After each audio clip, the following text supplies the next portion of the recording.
I'm looking forward.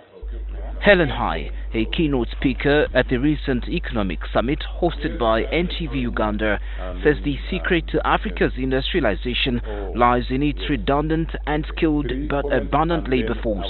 You need to create billions of jobs for the people at the bottom of the pyramid. I give you a live example of actually what industrialization can do.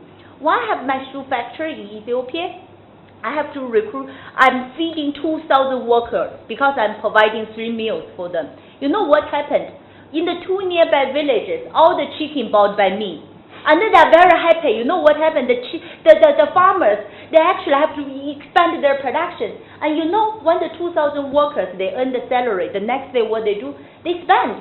She also suggests that money spent by governments and development agencies in scaling the population must be monitored, or else it will go to waste.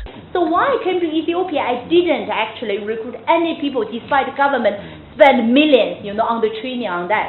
And then actually I recruited 86 Ethiopian university graduates, fly them to China, to the production line, let them sitting next to somebody who has 10-year experience producing for overseas market. After 3 months training, they all become trainers back to the factory, training more Ethiopians. Hai is working with the government of Uganda to develop a pragmatic approach to kickstart Uganda's lofty industrial revolution. This special project have to sit under the direct leadership of the Prime Minister, because that's what happened in Ethiopia. We were reporting weekly to the Prime Minister, want to know. He put a group of people, centers of, ministers together, has been working with us. And then he want to know what's the progress on this. And then once we identify the quick successful stories, they want to have the weekly update, what's the export you have been making once the quick success being happened. So, and then for the industrial zone, they want to know if I'm building something, what's the bottleneck? We have talked enough that we should have started swimming many years ago, but it's not too late to swim. Yeah. We have accepted that we in the government of Uganda are going to work with your team to ensure that a quick strategy suitable for Uganda is quickly worked out.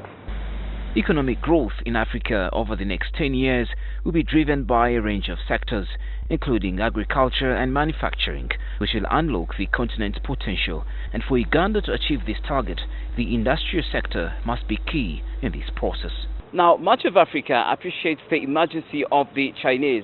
In fact, they see it as an addition to the economic playing field. And today, the Chinese model is very much treasured in African countries that have seen it work in neighboring countries like Ethiopia and Rwanda. But it's also clearly known that it has worked in those countries because it was state-led. Now, questions remain to be answered on whether the Ugandan government will swiftly implement Helen Hai's recommendations made today in a meeting with Prime Minister Ruhakana Rugunda to turn the corner. Malcolm Sime, NTV Weekend Edition.